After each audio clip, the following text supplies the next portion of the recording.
Crispy chicken এবং lemon চিকেনের জন্য কি কি উপকরণ প্রয়োজন বা কিভাবে বানালাম সেটা আজ আপনাদের সাথে শেয়ার করব। তো ভিডিওটি শুরু করা যাক। হ্যালো ভিউয়ার্স, আসসালামু আলাইকুম, welcome back to my channel. I hope আপনারা সবাই ভালো আছেন। আপনাদের দোয়া এবং আল্লাহ পাকের অশেষ রহমতে আমিও খুব ভালো আছি। ফার্স্টে আমি নিয়েছি চিকেন এবং চিকেনগুলিকে মাঝখান থেকে পিস করে দুইটা পার্ট করে নিয়েছি।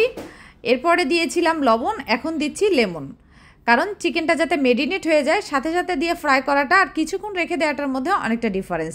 তো প্রত্যেকটা চিকেনে আমি লেমন এবং সল্ট দিয়ে নিয়েছি এবং কিছুক্ষণ এটা মেরিনেট করার জন্য এভাবেই রেখে দিব। এরপরে আমার যেটা প্রয়োজন ছিল সেটা আলু, আমি কিছু আলু ফ্রাই করেছি। আর লেমন চিকেন যেটা করেছিলাম, লেমন চাকচাক করে কেটেছিলাম। তো আপনাদের সাথে আজ একটা কথা শেয়ার করি। আমি যখন এই দোকানটা দেখতে এসেছিলাম, এই প্লেসটা দেখেই কিন্তু এই লোকেশনটার প্রেমে আমি পড়ে গিয়েছিলাম। কারণ আমার দোকানে, এই মার্কেটে যতগুলি দোকান আছে, একমাত্র কেকে মেকওভারের ফ্রন্ট এবং ব্যাক সাইড দুইটা সাইডে দুইটা গেট এবং দুইটা প্লেস আছে, যে প্লেস দুইটা কাজে লাগানো যায়। যেটা মাঝে মধ্যে আমি তখনকার সময় প্ল্যান করেছিলাম, যদি আমি দোকানটা নিতে পারি তাহলে এখানে এরকম আমব্রেলা টেবিল, মানে যেরকম দেখতেছেন এরকমই করব। মাঝে মধ্যে বারবিকিউ পার্টিও করা যাবে। তো বেশি কথা না বলে কাজের কথায় আসি। তো মেরিনেট চিকেনটার উপরে আমি এখন দিয়ে দিচ্ছি রেড চিলি পাউডার পরিমাণ মতো। আপনারা চাইলে হলুদও ইউজ করতে পারেন, বাট আমি হলুদ ইউজ করব না। জাস্ট হালকা একটু রেড চিলি পাউডার দিয়ে নিচ্ছি টেস্টের জন্য। আর এটাও কিছুক্ষণ মেরিনেট করব।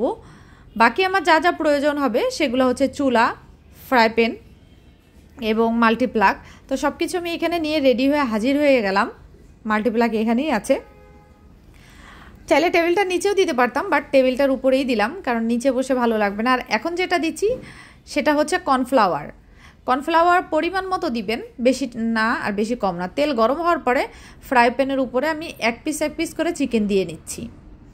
ফার্স্টে করব চিকেন ক্রিসপি এবং বাকি রেসিপিটা পরে করব। তো চিকেন ক্রিসপির সাথে আমি কিছু পটেটোও ফ্রাই করতেছি, যেটা এটার সাথে খাবো।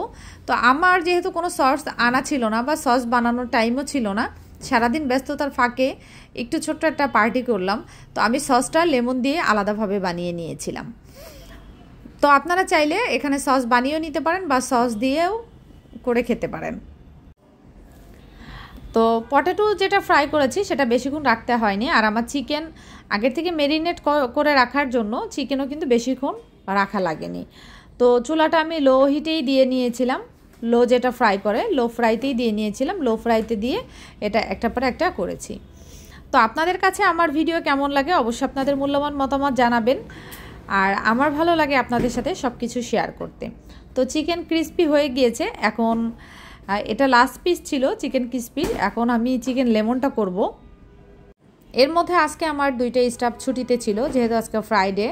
একজনের ফ্রাইডেতে ছুটি থাকে আর আরেকজন আনফর্চুনেটলি ছুটি নিয়ে ফেলেছে। আর চিকেন লেমনের জন্য যা যা প্রয়োজন ছিল, চিকেন লেমনটাও আমি সেমভাবে সল্ট এবং লেমন দিয়ে মেরিনেট করে রেখেছিলাম। সেটার সাথে শুধু লেমনটা দিয়ে দিয়েছি, আর কিছু দেই নেই। তো অবশেষে আমার রেসিপি রেডি হয়ে গিয়েছে। ভিডিও যদি ভালো লাগে তাহলে লাইক, কমেন্ট, শেয়ার করবেন এবং চ্যানেলটি সাবস্ক্রাইব না করে থাকলে সাবস্ক্রাইব করবেন। আর সবাইকে অসংখ্য ধন্যবাদ আমাকে এত বেশি ভালোবাসা এবং সাপোর্ট করার জন্য। অনেক বেশি ধন্যবাদ। আশা অনুরূপের বাহিরে পেয়েছি। লাইফে কোনো দিন ভাবতে পারি নাই যে আল্লাহ এই পর্যন্ত পৌঁছাবে। আল্লাহর কাছে অশেষ রহমত আল্লাহর, যে আল্লাহর কাছে শুকরিয়া আদায় করি। তো ভিউয়ার্স, আজকের মতো বিদায় নিব এখানে। দেখা হবে পরবর্তী নেক্সট কোনো ভিডিওতে। ততদিন সবাই সুস্থ থাকুন, ভালো থাকুন। সবাইকে আসসালামু আলাইকুম।